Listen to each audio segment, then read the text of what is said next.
This segment of Delmarva Life is brought to you by Peninsula Regional Medical Center. You two have come here to try to restore intimacy to your marriage. This is insane. We're not 22 years old anymore. I would like to assign you your first exercise. Tonight, I would like you to spend a period of time with your arms around one another. I think we better stop. Well, many couples have been there for whatever reason. Intimacy in the relationship gets put by the wayside. You know, that would be so funny if it wasn't true. There are careers to manage, there's laundry to wash, there's a home to tend to, and don't forget about those little ones that are running around. They really demand a lot of your attention too. But you still don't want to lose that connection with your partner, so it's important to address it. And that's what we're doing today. Your love life is certainly not something you want to discuss with the kids, right? Let's be honest. They really don't want to hear it either. So just for the next few minutes, might be a good idea just to shuffle them off into the next room. But it's definitely information that you are going to want to pay attention to. So, do you feel like you can relate to that movie clip we just saw? Well, you need to know you're not alone. Sexual issues are more common than you might think. As a matter of fact, recent studies show that 40% of all women experience sexual dysfunction, and so do 31% of all men. So, what can be done about it? Well, many couples are going back to school to get back to the basics. When it comes to sex, there are many different numbers. Here's a few from Women's Health magazine. A recent survey says most people have sex 103 times a year. 84% of women say they have sex to get their man to help around the house. On average, a person burns 200 calories. But the numbers weren't adding up for Samantha and Gregory Weeks. After 16 years of marriage, their sexual relationship suddenly suffered. I think we were always very close as a couple, but like I said, we kind of lost this part of our life. They turned to Loyola University Hospital Sexual Wellness Clinic for help. I think opened up some different avenues of communication for us as a couple. Couples spend 3 hours one night a week for 6 weeks, participating in different activities, including group discussions and lectures, some about nutrition. Even just engaging in eating healthy and in exercising just helps improve your body image. Yoga classes encourage couples to do things together. It's something that we know we can do together for the rest of our lives. And one-on-one and couples counseling helps uncover emotional issues. So we can find out what they're coming in with as individuals, and then we can work to keep them together as a couple. Homework includes what's called sensate focus. And we remind them basically to keep touching each other, even if they're just holding hands. The Weeks say the Sexual Wellness Clinic has definitely recharged their relationship. Everything's great, and we're just glad that we participated. Well, experts say it's normal to experience intimacy problems such as not being in the mood every now and then. But if those problems become persistent, you may want to reach out for help.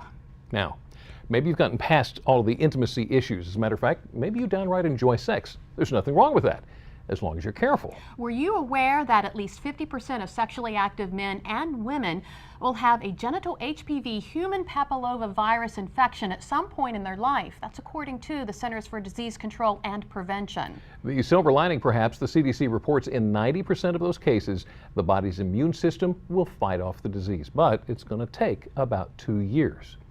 Wouldn't it be nice to not have to worry about HPV and other sexually transmitted diseases at all?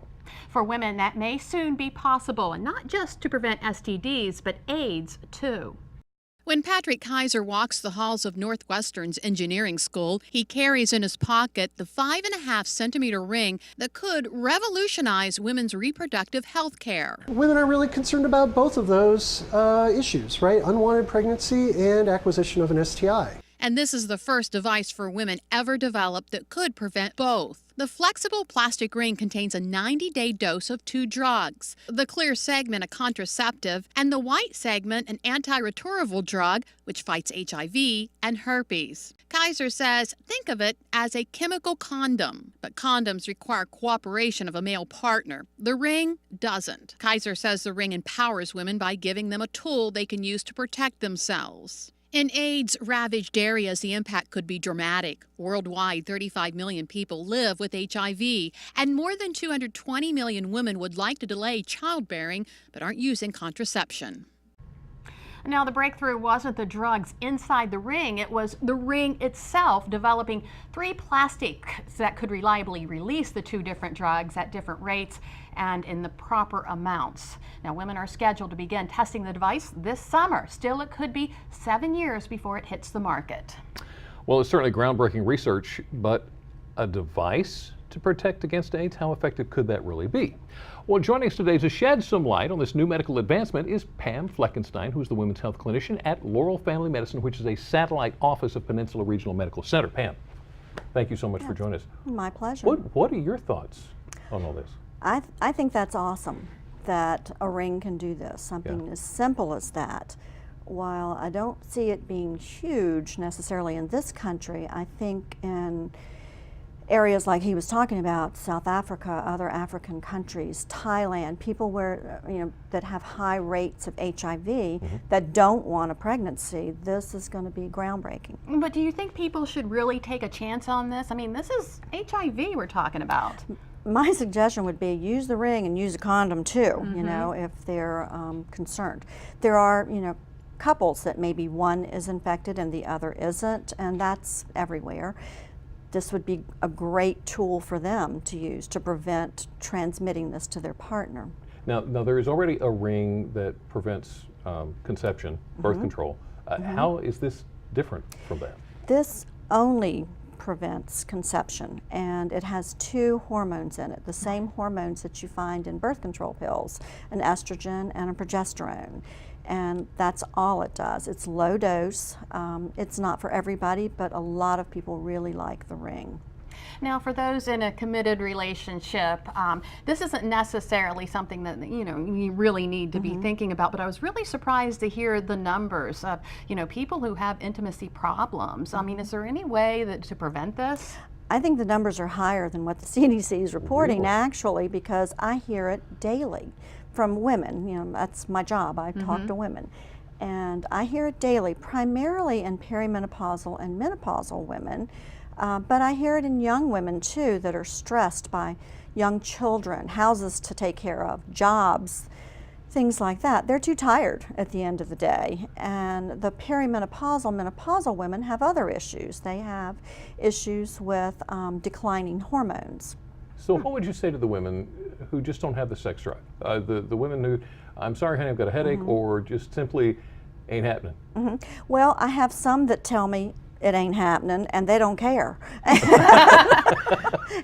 then I have others that tell me they really want to keep their marriage alive and their husband's happy, and what can they do?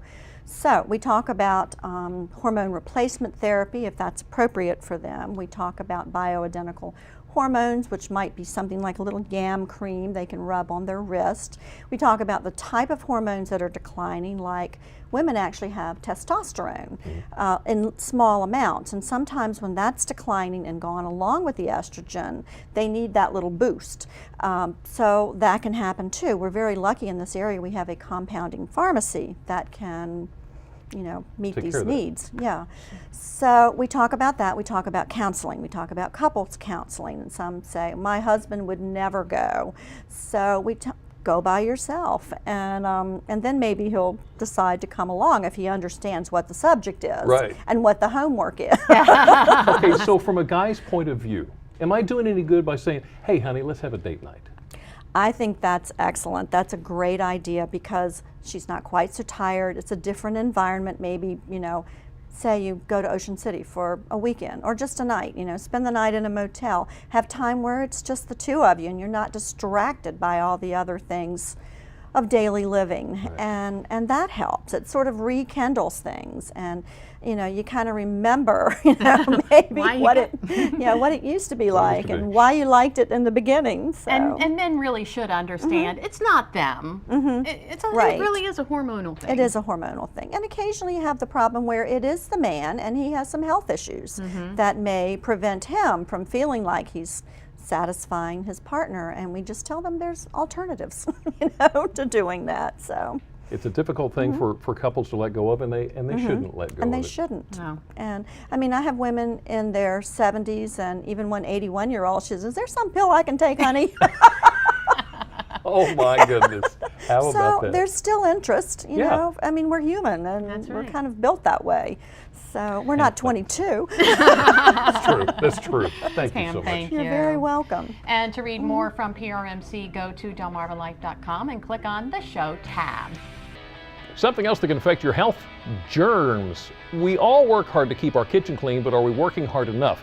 Wait till you hear where bacteria is basking in your house. And Jimmy, it's not just your house, but at work too. Up next, we're putting an office to the test to see what is covered in scum. We are also putting the Hurricane 360 spin mop system to the test. Once you know it's dirty, you want to clean it up. See if the mop can cut your cleaning time in half just like it claims. Delmarva Life, we'll be right back.